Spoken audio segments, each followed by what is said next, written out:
Dear student, today we will discuss about Cold War. Cold War is an important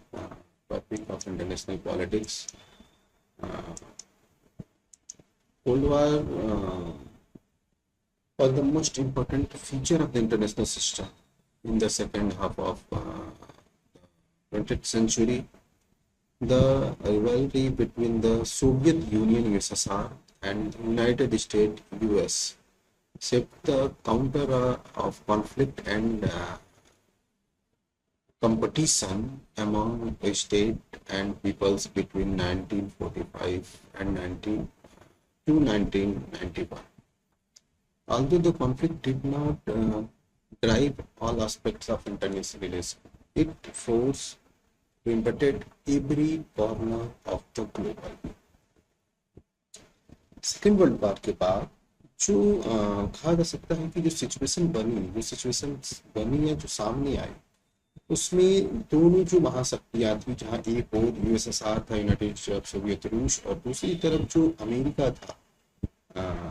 US था, America जो था, United state America, उस उन दोनों के बीच एक तरह का अविश्वास या फिर एक दूसरे के अगेंस्ट जो है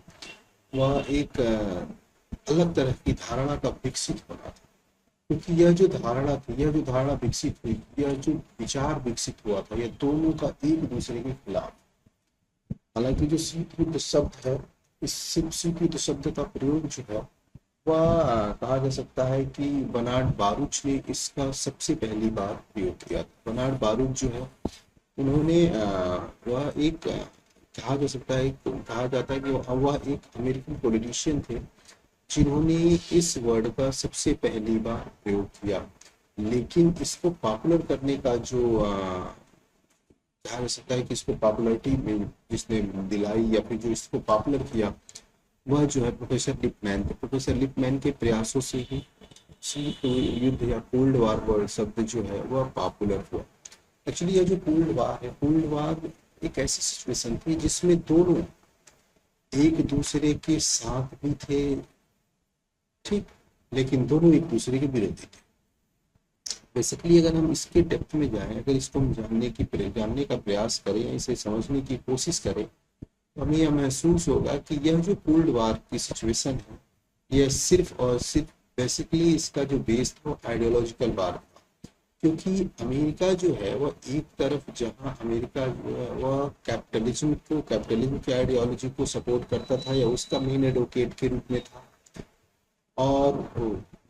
ठीक इसके विपरीत जो रूस था, रूस जो है वह सोशलिज्म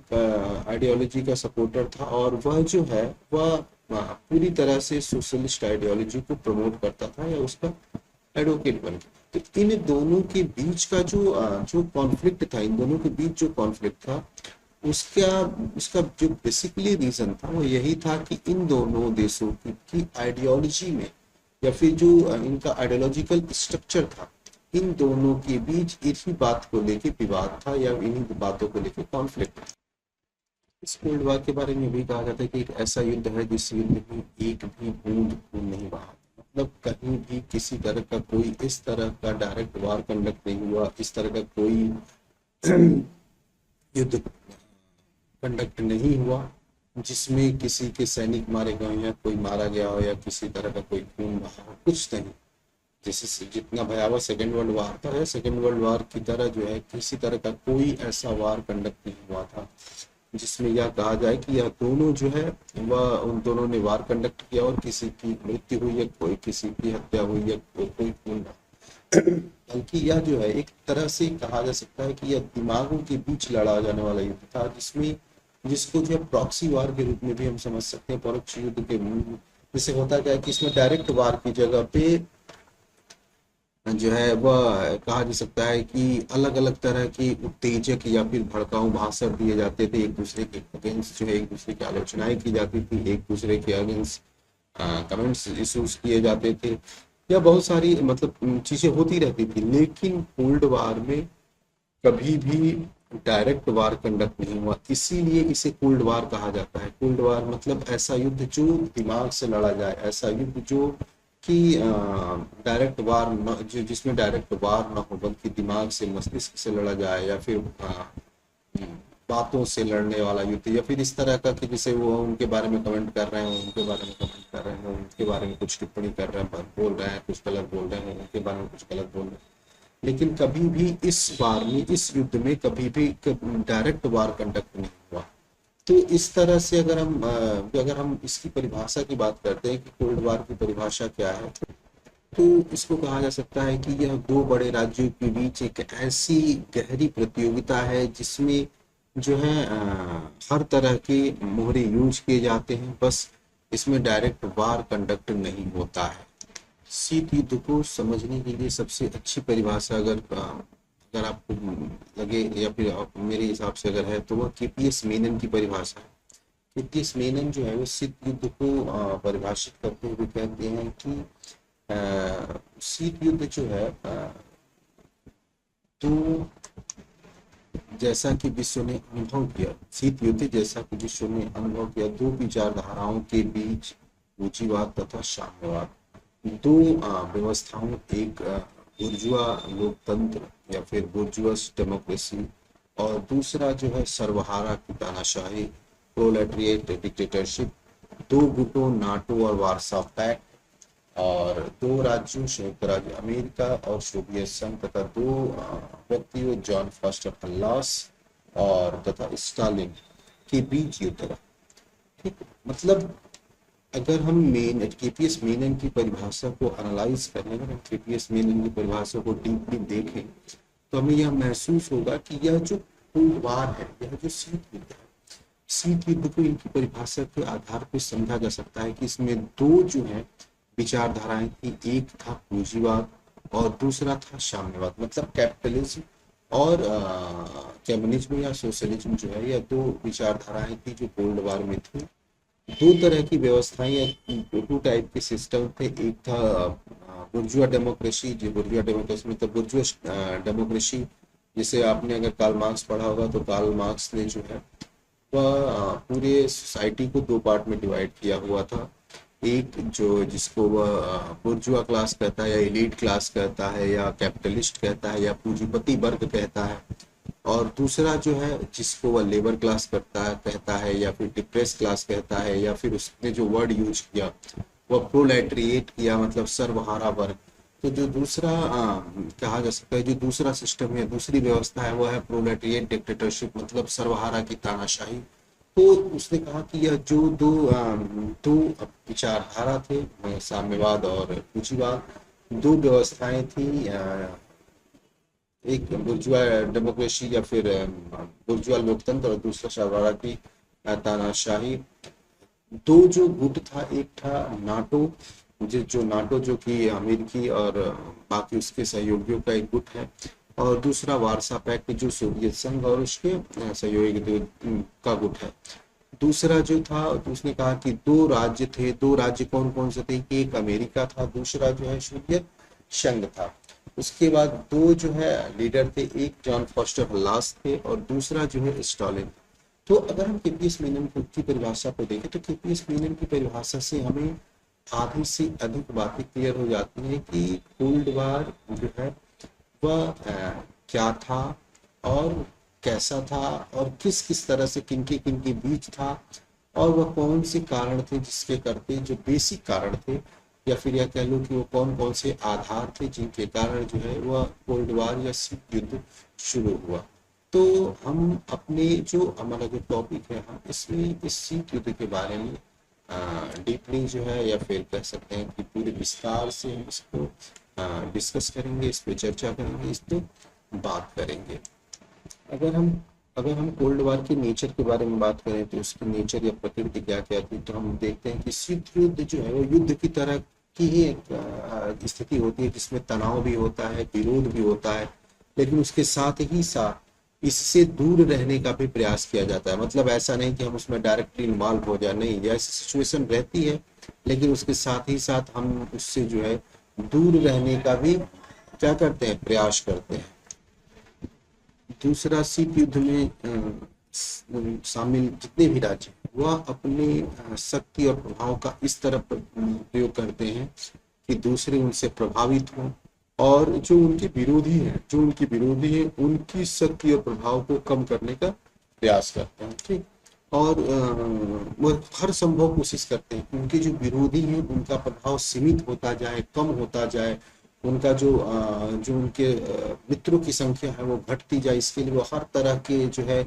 कह सकते हैं कि हथकंडे या हर तरह के जो है मीन्स या साधन यूज करते हैं। तो यह जो युद्ध है, यह युद्ध डायरेक्ट वार नहीं होता, लेकिन यह एक ऐसी सिचुएशन क्रिएट की जाती है, एक ऐसी सिचुएशन होती है जिसमें हर देश दूसरे देश का शत्रु है, दूसरे देश का विरोधी है, और वह कोशिश करता है कि उसका विरोध होता रहे, और वह विरोध करके अपने लोगों को लाभ पहुंचाए और दूसरे को जो है वह क्या करे, कमजोर करता रहे। साथ ही जहां वह अपने विरोधियों के प्रभाव को कम करना चाहता है, जहां वह अपने विरोधियों के प्रभाव को दूर कम करके या फिर उनको सीमित करना चाहता है, साथ ही साथ वह यह भी चाहता है कि इस युद्ध में जो भी शामिल हो वो उसके पक्ष में शामिल हो। वह हर तरह से कहा जा सकता है कि इसमें शीत युद्ध की जो प्रकृति थी उसमें यह था कि यह एक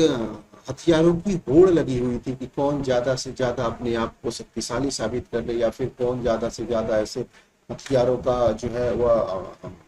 जखीरा या हम हथियारों से संपन्न अपने आप को राष्ट्र बना ले, जिससे ज्यादा लोग उससे प्रभावित हो।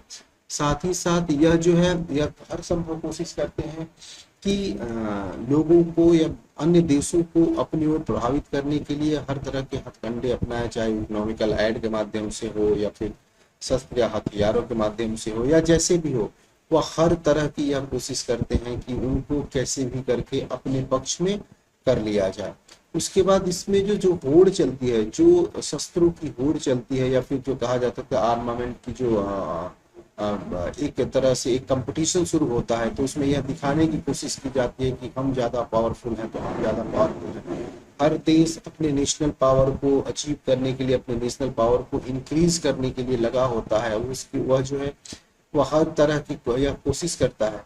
कि वह ज्यादा से ज्यादा नेशनल पावर को इंक्रीज करे, ज्यादा से ज्यादा अपने टेक्निक को बढ़ाए, अपने यहाँ जो मिलिट्री है उसको बढ़ाए, अपने यहाँ जो इंडस्ट्रीज है उसको बढ़ाएं, और अपने आप को एक पावरफुल और एक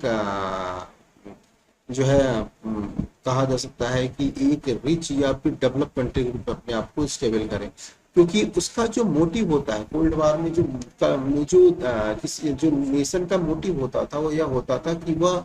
ज्यादा से ज्यादा लोगों को अपने पक्ष में करे। साथ ही साथ जो वर्ल्ड पीस है और जो इंटरनेशनल सिस्टम है वो हमेशा इस फेयर के साथ जीता है, इस फेयर के साथ रहता है कि कब जो है वार कंडक्ट हो जाए। हालांकि डायरेक्ट वार कंडक्ट होने की गुंजाइश नाम मात्र की होती है, लेकिन फिर भी हर देश इस शंका में जीता है। जो इंटरनेशनल पॉलिटिकल सिस्टम है वह भी हमेशा इस सिचुएशन में रहता है कि कब डायरेक्ट वार कंडक्ट हो जाए, क्योंकि यह जो सिचुएशन होती थी वो बहुत क्रिटिकल होती थी, बहुत ही कह सकते हैं कि टेंशन फुल होती थी, जिसमें डायरेक्ट वार भी नहीं होता था लेकिन सिचुएशन डायरेक्ट वार वाली ही होती थी। क्योंकि हर देश दूसरे देश के साथ एक जो है वार में या कंपटीशन में जो है वह शामिल है। और बेसिकली जैसे जो पूरा वर्ल्ड जो है वह दो खेमों में बटा हुआ था। पूरा वर्ल्ड जो है वह दो पार्ट में बट जाता है। एक तरफ जो है अमेरिका जो कैपिटलिस्ट देशों के लीडर के रूप में अपने आप को स्टेबल करता है और वह अपने आप को उनका नेता बना के प्रपोज करता है अपने आप को। दूसरा जो है रूस भी जो है वो कम्युनिज्म या कम्युनिस्टों की या फिर सोशलिस्ट देश के लीडर के रूप में यूएसएसआर जो है वो अपने आप को प्रमोट करता है या अपने आप को प्रस्तुत करता है। तो यह जो सिचुएशन होती है ये पूरी तरह से एक प्रॉक्सी वार की तरह होती है, पूरी तरह से अनार्कीफुल होती है, पूरी तरह से फेयरफुल होती है, पूरी तरह से एक आर्मामेंट की का कंपटीशन या एक होड़ लगी होती है। और जो वर्ल्ड पीस है वो पूरी तरह से डिस्टर्ब होता है, क्योंकि इंसान भले ही वर्ल्ड पीस की बात करे लेकिन वो हमेशा इस फियर के साथ, इस डर के साथ जीता है कि कब हमें जो है डायरेक्ट वार को झेलना पड़ जाए या कब हमें जो है डायरेक्ट वार का सामना कर पाए। तो यह जो कोल्ड वार जिसे बर्नार्ड बारूच ने जिसे कोल्ड वार नाम दिया था, यह जो कोल्ड वार था यह कोल्ड वार पूरी तरह से सिर्फ दो देशों या फिर दो विचारधाराओं का युद्ध होने के साथ ही साथ इसने पूरे विश्व को अपने नियंत्रण में, अपने प्रभाव में ले लिया था। सेकेंड वर्ल्ड वार के बाद जो सिचुएशन बनी थी, सेकेंड वर्ल्ड वार के बाद जो नए देश जो है स्वतंत्र हुए थे, इन दोनों जो लीडर्स थे, एक तरफ जो पूंजीपति या पूंजीवादी व्यवस्था का या कैपिटलिस्ट आइडियोलॉजी का जो मेन प्रमोटर था या फिर मेन एडवोकेट था अमेरिका, वह चाहता था कि जो नए स्वतंत्र देश हैं वो ज़्यादा से ज़्यादा कैपिटलिस्ट आइडियोलॉजी को फॉलो करें। साथ ही साथ जो रूस है, रूस यह चाहता था कि उसकी आइडियोलॉजी को फॉलो करने वालों की संख्या ज़्यादा हो। तो यह दोनों देश, यह दोनों विचारधाराएं, यह दोनों जो आइडियोलॉजी थी, यह दोनों विचारधाराएं थी, यह जो दोनों जो देश थे या फिर ये जो दोनों सिस्टम थे, एक तरफ जो है वो बुर्जुआ, हालांकि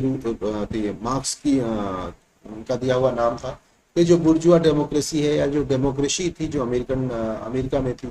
वह चाहती थी कि ज़्यादा से ज़्यादा लोग जो है वह बुर्जुआ डेमोक्रेसी या अमेरिकन आइडियोलॉजी को माने और एक्सेप्ट करें और उसका साथ दे। और साथ ही साथ जो रूस है, रूस यह चाहता था कि ज़्यादा से ज़्यादा लोग जो हैं और ज़्यादा से ज़्यादा देश जो हैं वह प्रोलेटरिएट डिक्टेटरशिप को या फिर जो सरबराह वर्ग की तानाशाही है या फिर जो रूसी पॉलिटिकल सिस्टम है उसको जो है, या रूसी पॉलिटिकल आइडियोलॉजी है उसको जो है स्वीकार करे, अडॉप्ट करे और उसका सहयोग दे। क्योंकि यह जो होड़ थी वह विश्व पर अपने प्रभाव बनाने की होड़ थी। अमेरिका चाहता था कि ज़्यादा से ज़्यादा लोग उसके साथ हों, उसके खेमे में शामिल हों, और इसी तरह रूस जो है वह यह चाहता था कि ज़्यादा से ज़्यादा लोग उसके खेमे में शामिल हो, उसका साथ हो। तो यह एक तरह से कहा जा सकता है कि एक साइकोलॉजिकल वार था, एक प्रॉक्सी वार था, एक ऐसी सिचुएशन थी जिसमें हर इंसान दूसरे का विरोधी हो चुका था, हर इंसान जो है दूसरे के साथ कंपटीशन में था। इंसान इसलिए क्योंकि देश और इंसान में ज़्यादा फर्क नहीं, तो इंसान जो है वह हर देश जो है वह यह चाहता था कि उसका विरोधी, जैसे जो कैपिटलिस्ट थे वह चाहते थे कि ज़्यादा से ज़्यादा संख्या में जो नवोदित राष्ट्र हैं वो उनके साथ जुड़े, और रूस जो है वह यह चाहते थे कि ज़्यादा से ज़्यादा देश उनके साथ जुड़े। तो यह दोनों जो है इस होड़ में लगे हुए थे, इस प्रतियोगिता में लगे हुए थे कि लोग जितने भी ज़्यादा देश उसके साथ जुड़ेंगे उतनी ही उसकी क्षमता, उसके प्रभाव में वृद्धि होगी और इतना ही वह जो है अब विश्व इंटरनेशनल पॉलिटिक्स में या विश्व राजनीति में अपना प्रभाव स्थापित कर पाएगा। तो यह जो दोनों देशों की होड़ थी वह अपने प्रभाव को स्थापित करने के लिए थी, अपने आप को ज्यादा सफल, ज्यादा ताकतवर, ज्यादा पावरफुल जो है वह बताने की होड़ थी। यह इस तरह से यह जो कंपटीशन था, इस कंपटीशन के पीछे जो है वह अलग अलग तरह की योजनाएं बनाई जाती थी, अलग अलग तरह की योजनाएं बनती थी और इन योजनाओं को इस तरह से लागू करने का प्रयास किया जाता था कि जिससे ज्यादा से ज्यादा लोगों को पोलराइज किया जा सके, ज्यादा से ज्यादा देश को अपने पक्ष में किया जा सके, ज्यादा से ज्यादा लोगों पर या फिर ज्यादा से ज्यादा देशों पर अपना प्रभाव स्थापित किया जा सके। तो यह जो स्टालिन और जो हल्दास की आइडियोलॉजी थी, यह आइडियोलॉजी पूरी तरह से कहा जा सकता है कि यह कोल्ड वार के लिए जो रिस्पॉन्सिबल रीजंस थे उनको जो है अच्छे से आइडेंटिफाई कर पा रही थी। क्योंकि जो कोल्ड वार था वो कोल्ड वार पूरी तरह से एक ऐसी